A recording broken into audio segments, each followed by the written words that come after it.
efforts and not by the only efforts of private practitioners. And there is tremendous public effort that is going on, and are we from the private sectors actually contributing to this challenge? Let's see some figures from the past. We are supposed to notify almost double the number of cases from 2017 to 2018, and now we are supposed to notify 20% more. From private sector, government is expecting nearly 70 lakhs cases to be notified. And last year, why so? Because government has realized that nearly 50% of tuberculosis patients in India take their treatment from private sector. And so, I will quickly ask Dr. Suhas Prabhu. I will quickly ask Dr. Suhas Prabhu that what is changed in current guidelines and our ethos? The important thing is the fact that there is this continuation of the fact that the RNTCP program and the private practitioners will be on the same page. That both the private practitioners as well as the district TB officers and the RNTCP program will employ the same methods for treatment and management and diagnosis as well as management of tuberculosis. So that's the first thing we need to understand, that is it. Then the second is the fact that there is a greater emphasis definitely on microbiological diagnosis. There are several reasons for this. One is of course the fact that it is the only definite diagnosis. Now that we are reporting the patients, we need to make sure that the cases that are reported are true cases, that they definitely have tuberculosis, and we know the gold standard anywhere is culture or molecular diagnosis or microbiological diagnosis, so we need that.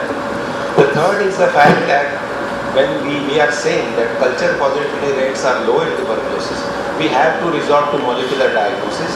We have been doing gene expert and CPNet for last 3-4 years, but now the emphasis is even more. We are saying that every patient upfront, whether in RNTCP or in private practice, has a molecular diagnosis, so that is a quick and relatively certain diagnosis for tuberculosis. The third is the change in the drug dosage, and the drug doses have gone up. And the last, of course, is the fact that all of us need to report. We need to report when we diagnose a case, and we need to report when the treatment is completed, so that we have all the data with the government. Hello. So one more, what is really important for me as a private practitioner is feeling that government is actually listening to us and taking us into partnership to evolve a program. And with this brief introduction, I will post the algorithm that has been recently unveiled. And my questions to Dr. Varinder would be the entry. Okay. So entry points for this algorithm are, one is pediatric, which we understand, we are all pediatricians, but pulmonary tuberculosis in children. Where at one end we feel that extrapulmonary tuberculosis is a great load. And what exactly is definition of pulmonary tuberculosis? Is pleural disease a pulmonary tuberculosis? Are mediastinal nodes of pulmonary tuberculosis? What do we say about that? Now, there are definitions which sometimes become overlapping.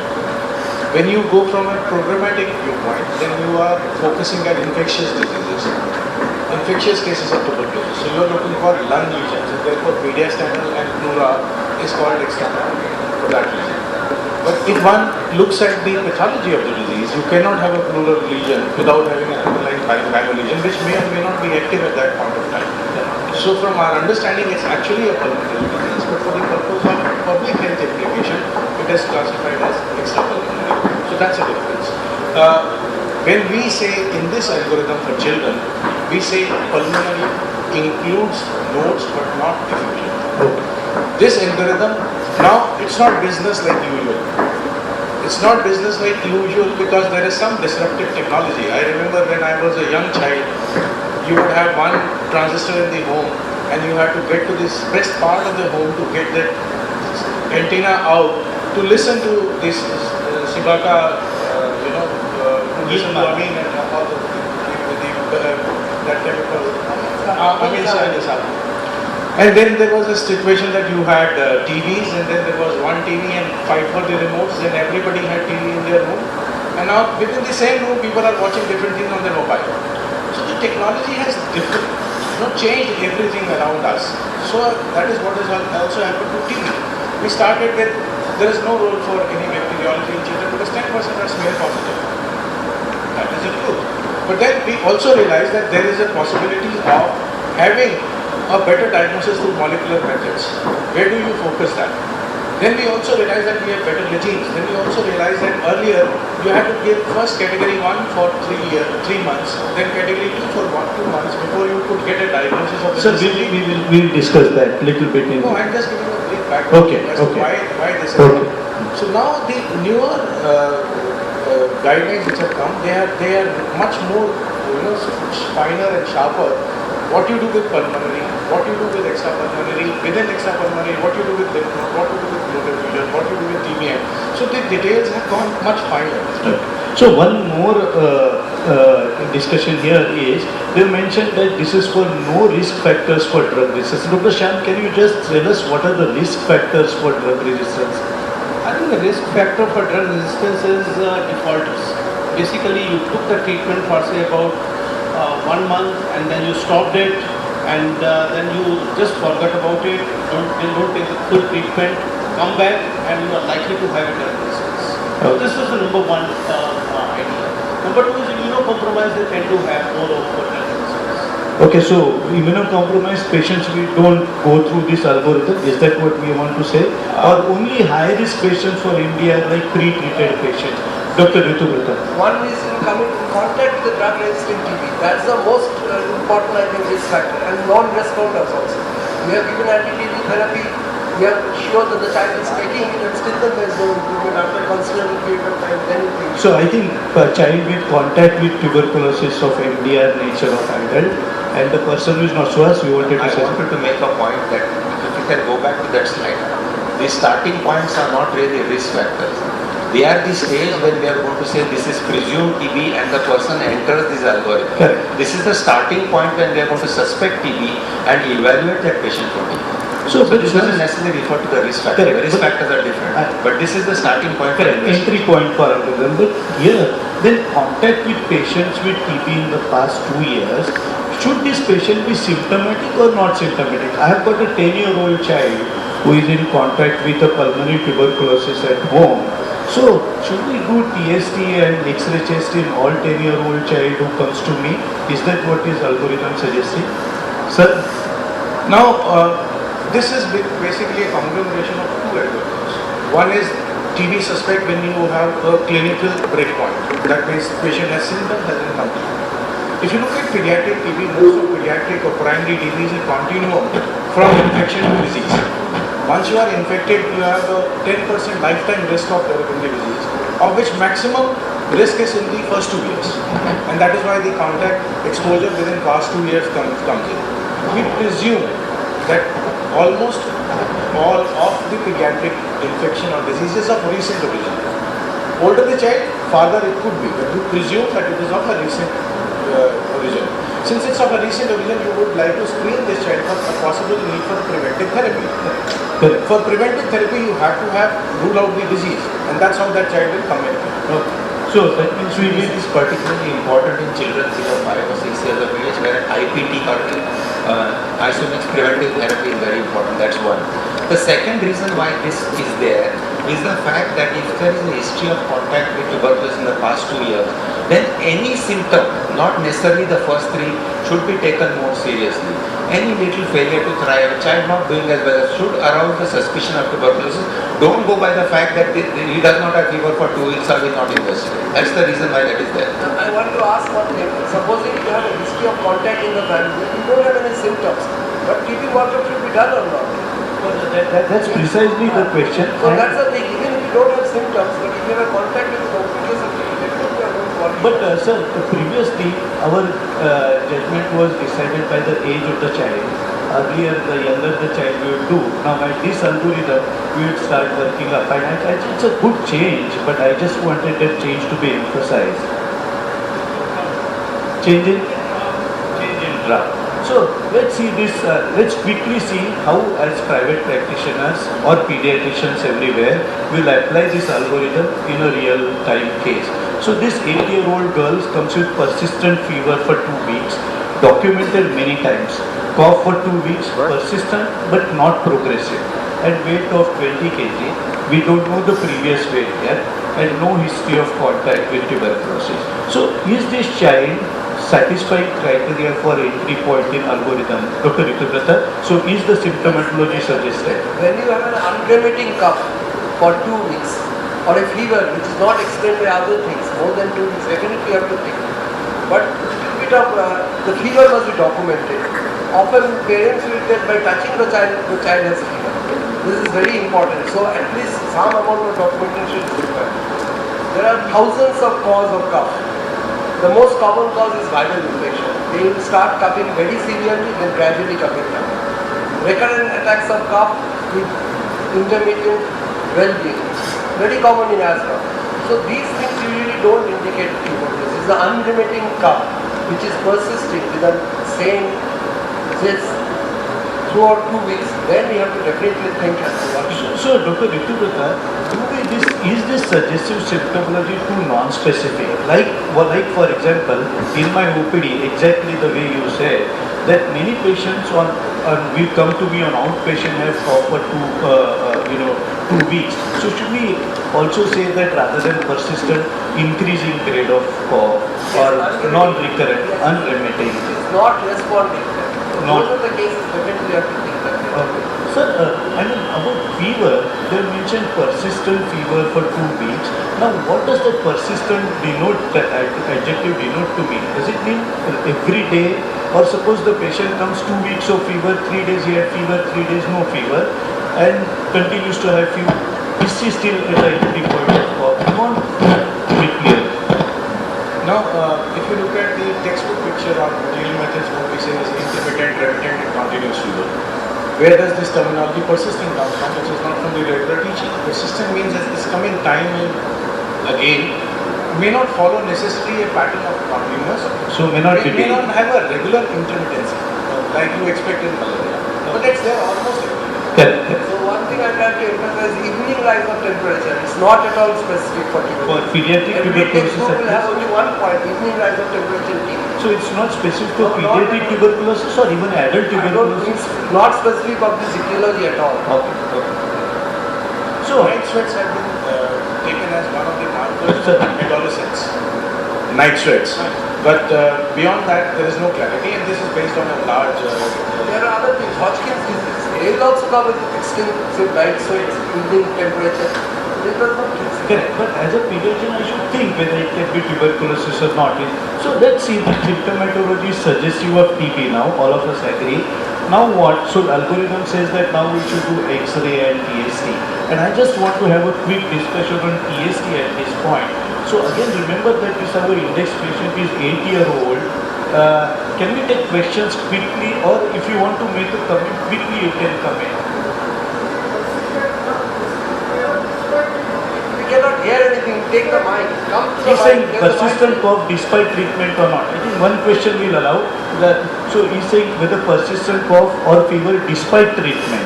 Yes, tuberculosis cough is not going to respond to the treatment. So persistent cough despite. So why don't you use the mic there? We get many number of cases persistent for fever for the last 14 days. It's not condition. Even despite treatment, it is persisting. Yes. Beyond 4 weeks. 14 days. Yes, it's not going to improve. Give a course of Manually. antibiotics. Otherwise, there are many cases that come under that definition. So I think we'll take the questions later, sir. We'll give you 5 minutes for questions. But we have a lot of things to discuss. Please ask the questions later. Please sit. So I just wanted to know about role of TST, that is skill test for tuberculosis. Remember, a child is 8 years old, and traditionally we really don't do TST in child more than 5 years. Now 8 years, 10 years, 13 years. Does the algorithm tell us to do TST in this child? And what is exactly what strength of TST? I think quickly if you just elaborate these points. Now, if you look at the 2015 guidelines, the role of TST had been brought down. TST has been a long partner with pediatricians. So, sudden divorce is not possible because we are more traditional and conventional. Not today's time marriages where you can break the next day. So, it's also a question of habit. Does it serve you? You're right in saying that infection is so high that when you are later in life, you just may be positive. But it does tell you if someone is not infected, you can't have the disease. And therefore, when you are TSC negative, it raises some questions, though the sensitivity is not 100%. The other reason why this tuberculin skin test remain here is that actually there is no tuberculin available in the world today. Outside of the USA, there is no PPD available anywhere in the world. What you get in India is not a standard PPD, it is a local manufacture done against whatever was produced in 1950s was 500 grams, of which 7 grams came to India and we have finished it. There is no further lot available anywhere.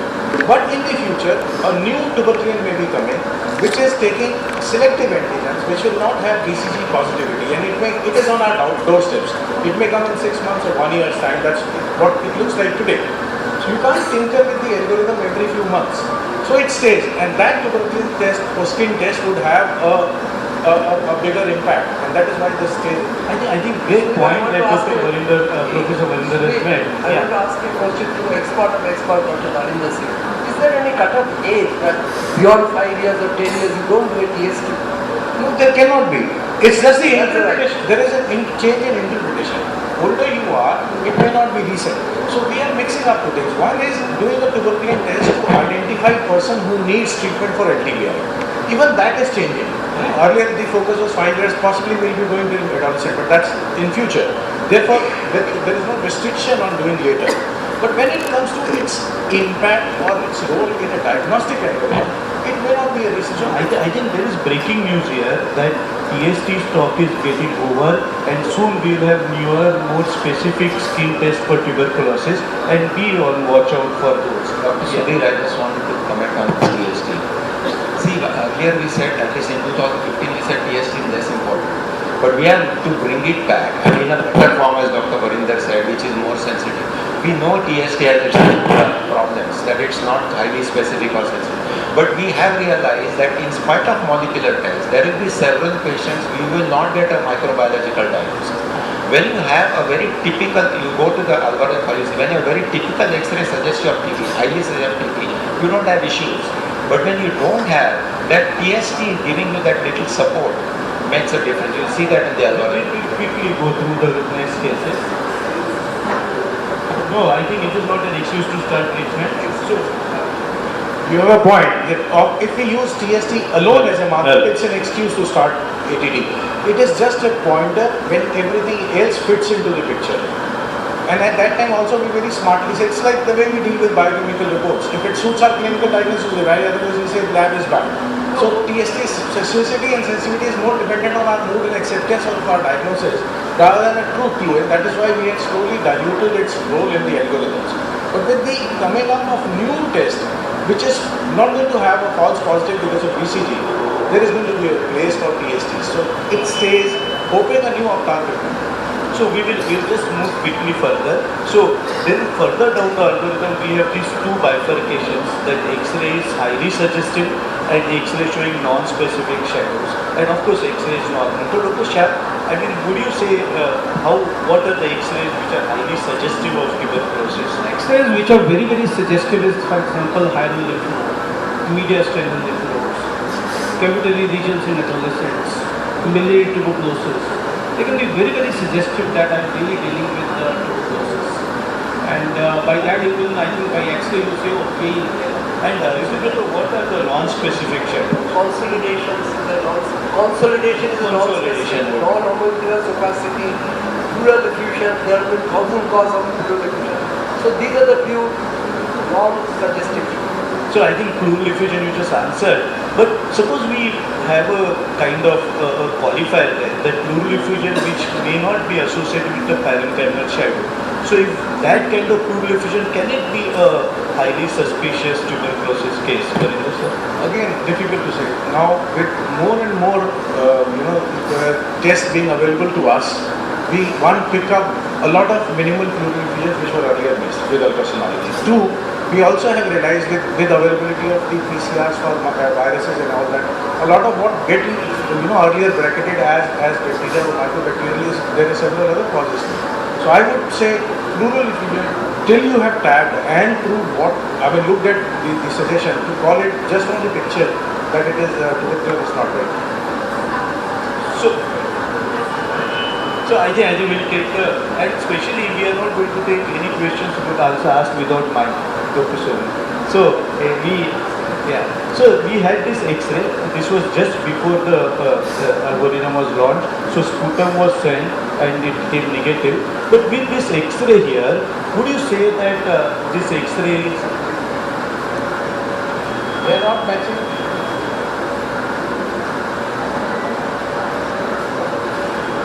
I would request organizers to give us 7 minutes more because we are losing time in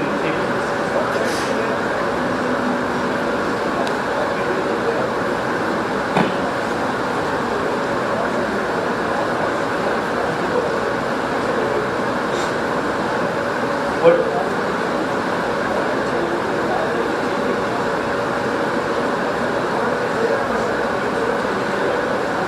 unless you see the X-ray, this will not change at all from the first slide. One can ask questions. Will we have this correctly? Yeah, I think Dr. Saab wanted to ask the question, and I request 5 minutes, 7 minutes extra time for organizers because this is very important session. Can you identify now because we have a lot of time now? Can I request the AV help people to be at different places? Somebody on that mic, someone here, can you see that? Yeah, okay. So I think, just be clear since we... So long time with cough without really any exercise, you may have PVD, the protracted bacterial bronchitis, also common also in toddlers and True, but I think it's an entry point. Whether we treat, they are not saying that we are starting TB treatment there, but it's an entry point. So, as a pediatrician, if the long time cough is there, then we should suspect tuberculosis. Is that what we are saying? We are not starting therapy just because somebody has taken this, we are investigating for PVD. So your point about alternative diagnosis are many. PVD is more seen above 5 and is usually with suppurative diseases. Fine. So that's a different ball game altogether for some other halls discussion. But for the purpose of TB, the symptoms, we are not saying these symptoms are of TB. These symptoms are just suggestion of TB. There can be 100 other things. So, Dr. Ritukita, is this X-ray suggestive of tuberculosis? Yes, this is a where you can see thick wall cavity. Okay. So it's a capillary, hydrocapillary lesion. And also, so this is one of the highly suggestive X-rays. So I think but all of us are pediatricians, we can see that, and I will tell you some other X-rays also. We can see here, although the image looks distorted, that one here on the right hand side is showing hydrocavitated lesion. So any thick wall cavity is highly suggestive of tuberculosis, especially fibrosis and cavity is still here. So now what? I think we have, we go down the algorithm. So this is Can I highly just suggestive. add to what Dr. Ritukita said? I totally agree with him and I would just qualify it further. Now if you go back to this child's history, it's more than 2-3 weeks he has received antibiotics and you have such a large region and he does not have fever or tachypnea. He's not sick. That's not how the acute pyogenic pneumonia is behave. You can have pneumonia with necrosis even with staph. Child would be very sick and toxic. If you have a walking-in child with a cavity, then run-of-the-mill pyogenic infections are highly unlikely. Okay, so if you see a cavity pneumonia which is chronic will come from history again, more than 2 weeks duration and without any symptoms. I am not talking of child who is on treatment and has not been treated appropriately. That's a different situation altogether. So that's where you would start. That is what will make it specific. So it's a chronic fibrocavitary pneumonia which makes it specific or more like suggestive. I also wanted to make a point that these patients, there is no real rush to start treatment. As I said, you give them an antibiotic for a week or 10 days. Meantime, you investigate. You don't start therapy. If your tests come positive, if you have CD9 positive or sputum positive, you have your answer. Otherwise, like in this patient, can you go back to that X-ray? You can see that the repeat X-ray is actually showing progress of the lesion. Correct. There you have your answer, even if your sputum is negative, this patient then, with this definitive highly suggestive X-ray deserves antituberculosis. So, I mean, if the X-ray is highly suggestive, then the guidelines tell us to move further and do this WRTD, WHO recommended diagnostic test. So Dr. Varinder, what are these WRTD for the benefit of all of us? So WHO has, PCR was always available, but then PCR in its new avatar, which is started with instant amplification test, which increases its sensitivity specificity because it's not possible.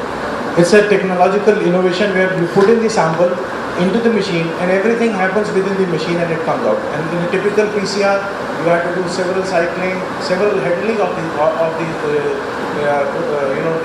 original specimen and whatever came in, and that led to possibility of false positives because of contamination from an earlier sample. So this has been, some of these technologies have been approved by WHO that they are robust. And one of them is Gene Expert or Expert Trip it is called. It was developed for anthrax by the American Army in Pentagon, but finally brought to India in the form for MTB detection. We have others tests like LPA, line probe-based, which is also WHO recommended rapid diagnostic test. LPA can only be done on smear positives or on a liquid culture isolate to shorten the time. It takes about 48 to 72 hours, not more than 7 days. While a CB0 or expert drift takes 1.5 hours on the machine. Okay. So unlike in the past, you have rapid tests which are available, which are of good quality, which are robust, which are of good sensitivity and specificity. And that is why this jargon has come in. For all practical purposes, you can think of WRTT is equal to expert or gene expert as you commonly call it. There is another indigenous test called TrueNat, which like state of Andhra has purchased n number of machines even at the sub-district level which are available. TrueNat is a different way of doing it. It's a technology which is patented by an Indian company. CB0 is by an American company. TrueNat is so far not recommended by WHO but recommended by Government of India because they have not fulfilled the WHO requirements so far. They are in the process. But there is no question mark on the validity of the test, and that is what has been adopted by the government as an alternative. So what is that LAMP test? Is it relevant to us pediatricians? LAMP is, you see, most of the time the PCR requires thermocycling. LAMP is isothermal, so it causes, it's again a molecular test. It will be coming to India. It is approved by WHO. As of now, it is not there in India. Okay, so I think Dr. Kukreja, this is the question for you, that other pediatric tuberculosis we have been taught that it is possibacillary, difficult to get. Then why so much emphasis on microbiological diagnosis of tuberculosis? Even if the tuberculosis is possibacillary, if I start the treatment upfront, say on the basis of X-ray test and Montu test, which I have been doing for years, now what is going to happen today? The problem is two or three. The first problem is, in a naive case, there are chances that 2 to 3% may be drug resistant. This is number one. And if the patient has defaulted and comes back, the chances may be 10 to 20% the patient has a drug resistant tuberculosis. So my chances of failure increases. So one is very, very important. And the second important point is now the tests are available to investigate. Earlier the tests were not available. Now the tests are also available. So tests are So all those factors combined make me more towards that I should make a bacterial test. But the fact remains that our children are not able to expect towards sputum. This is a problem. For example, I have seen children with a good consolidation and coughing but not able to expectorate it out. This has been a problem. And I think in children, even bigger children, I face this problem of 8 years, 10 years. This 8-year-old So in that situation, although the algorithm will tell you that you have to do only sputum, in that situation we make every attempt to reach a bacteriological diagnosis. For example, I take out the sputum, I take even gastric aspirated bigger child, a morning sample, and I see to it that I have every access so that I do make a bacteriological diagnosis.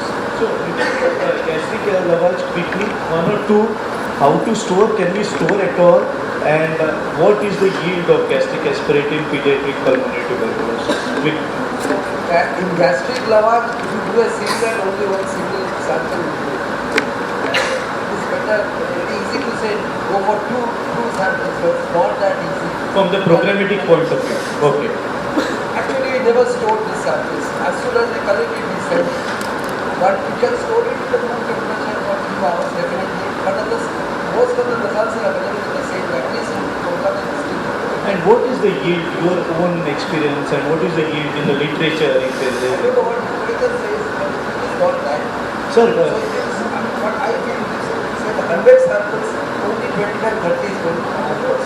so that's very good. That is quite good. Quite good, but in a sense, ultimately after all these things, we come across cases where bacteriologically negative prognosis itself is a term. True. And we hate to write it. Correct. True.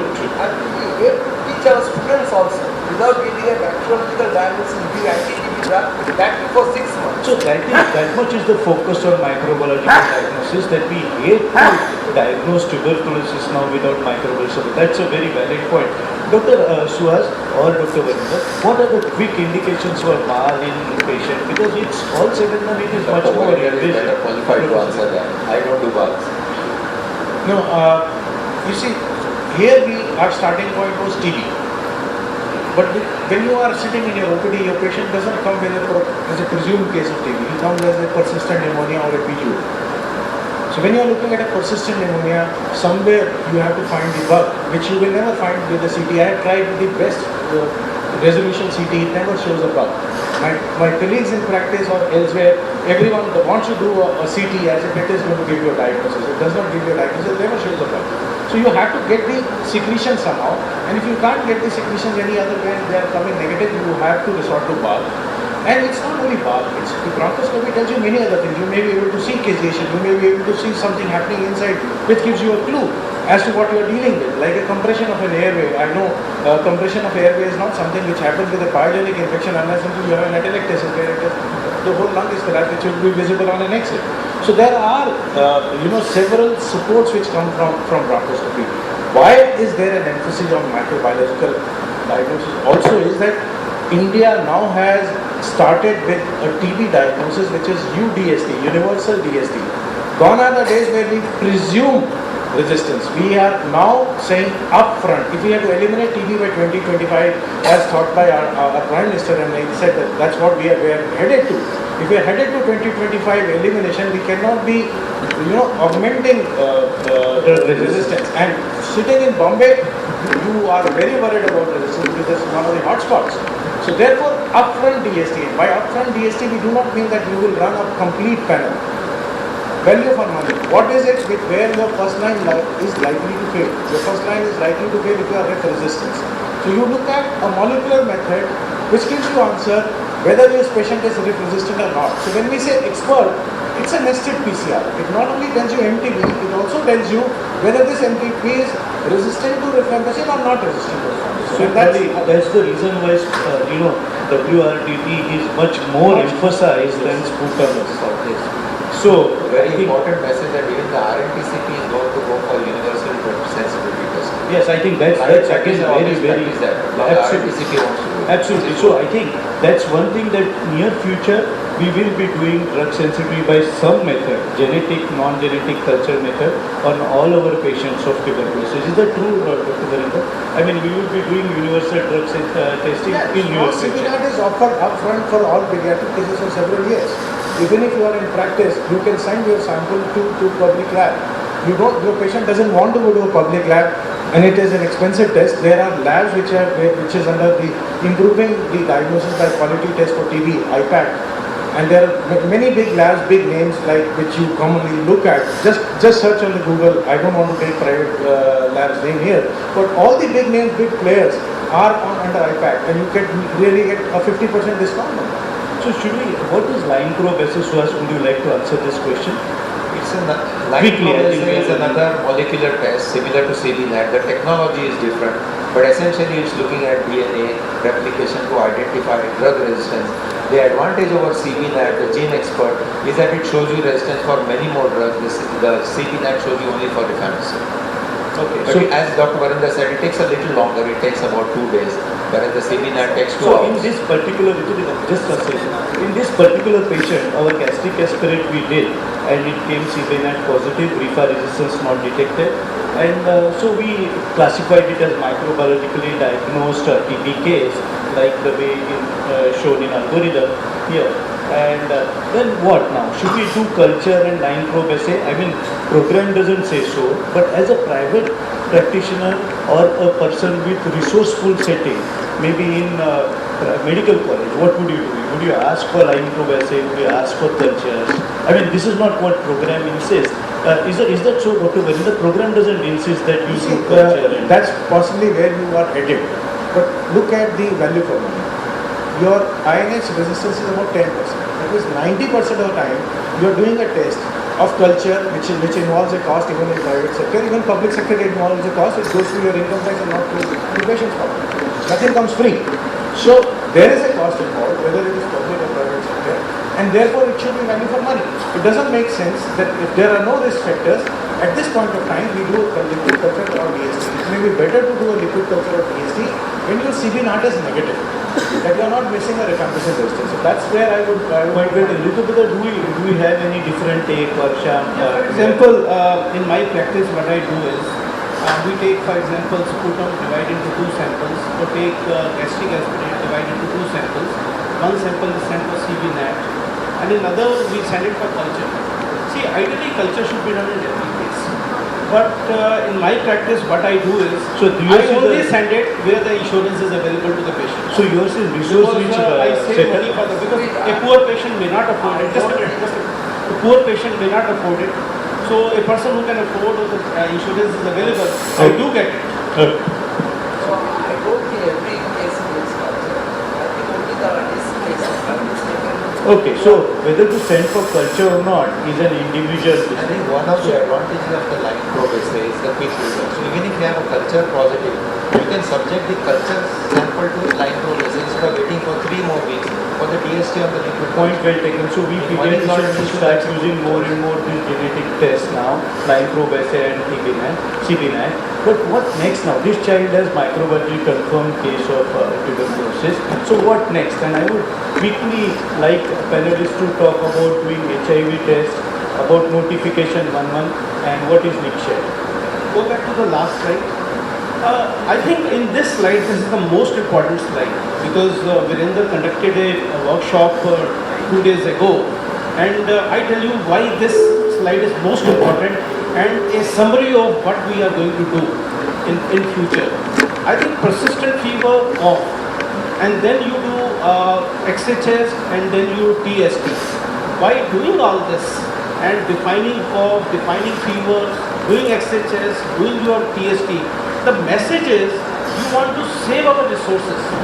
Otherwise, just cough, just fever, no X-ray, and you waste your resources. That's the reason a lot of people in their studies were saying there's nothing positive in this program, nothing positive in gastric aspirate, because they have not chosen the cases properly. And I think this message must be reinforced by you. That this is. I'm glad it's coming from you. It doesn't need more reinforcement. It is very well said. All I wanted to add to what you're saying is that when it comes to selection of cases, it's very important. But it is very equally important that your sample is of good quality. Correct. Often when you hand over the instructions for GA, it goes to the youngest person in the team who has no clue. He or she takes out something and sends it. If the quality of sputum or the quality of gastric aspirate is not good, you may have the best test available. So I think what we will do now is we have 8 minutes remaining, and what we will do is little bit focused questions, rapid fire, and I would like one of you to take this. Doing HIV test, is it mandatory to all the patients? All TB cases should have an HIV test. I think a very important message all TB patients should have. What about notification? We send those samples only to the RNTCP for this. So in any case they get notified from all hospitals. Dr. Suhas, is that the right thing, or we pediatricians should notify upfront? No, I think all of us need to notify. There are at least 3 or 4 people who can notify tuberculosis. The practicing pediatrician who diagnoses the case can notify. The microbiology lab that is showing a positive result is supposed to notify. The patient can do self-notification.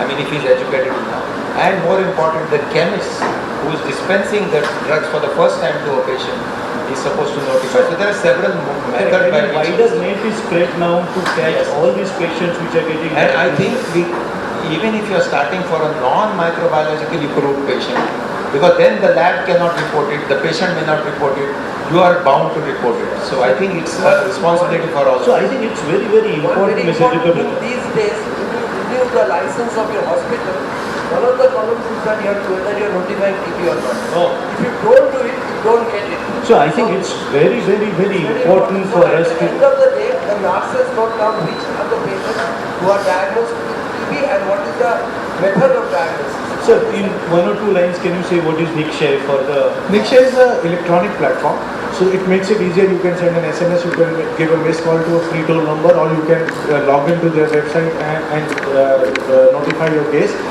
Government today has a carrot and stick policy. More carrot, less stick. So often we say that who has got time to, Nikshay doesn't work. For every case notified, you get 250 rupees at notification, 250 rupees at when the treatment is completed, when you say the patient has completed therapy. So if your staff is engaged for this, 250 rupees may sound less to you, fine. If your staff is compensated. So I know of models where busy practitioners, they have put it to a staff, as many you notify from my practice, that's what your earning is. I don't want anything out of it, but I stay out of a criminal case or an IPC. Correct. So and I get my registration through NABH or whatever method easily thereafter. So there is a carrot and stick policy as of now. What is also important is many of these patients are poor, and now there is a policy for a nutritional benefits to be transferred to them through money, and that comes as a direct benefit transfer. So therefore, if the patient is not notified, the patient will not get it back. So I think these are all the advantages of notifying. I am sorry we are running short of time, and I think for those who are interested, please attend the TB module. Now it's going to come in a big way. Just to quickly realize that what are the IIP new RNTCP guidelines for tuberculosis. Now there are no category 1, category 2, category 3 is long back, long gone.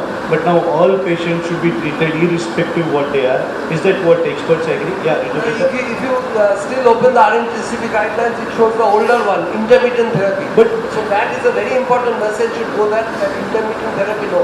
You have to give daily it's no therapy. intermittent therapy anymore, it is daily Dose therapy. has changed. It has Dose, gone up. That is very another Correct. important Please point. note the doses which have changed long back, and I think for the want of time, we will stop all that. To summarize, I think I'm sorry, my experts. Can I just make one Of comment? course, sir. When we say all categories have been done with, it doesn't mean that they have been done with, provided you have ruled out resistance, right? So it is important that this algorithm has been followed. If you are treating a retreatment case also with the same therapy without testing for drug resistance, and there is also a presumed drug resistance case because every child cannot be confirmed. So there is a need for much more. The drugs which have gone up is 10 milligram to 15 milligram of rifampicin, 10 milligram of INH, 30 milligram of pyrazinamide. So most of the drugs which are fixed drug combination, which were accurate earlier, are no more accurate, they are inaccurate. So thank you.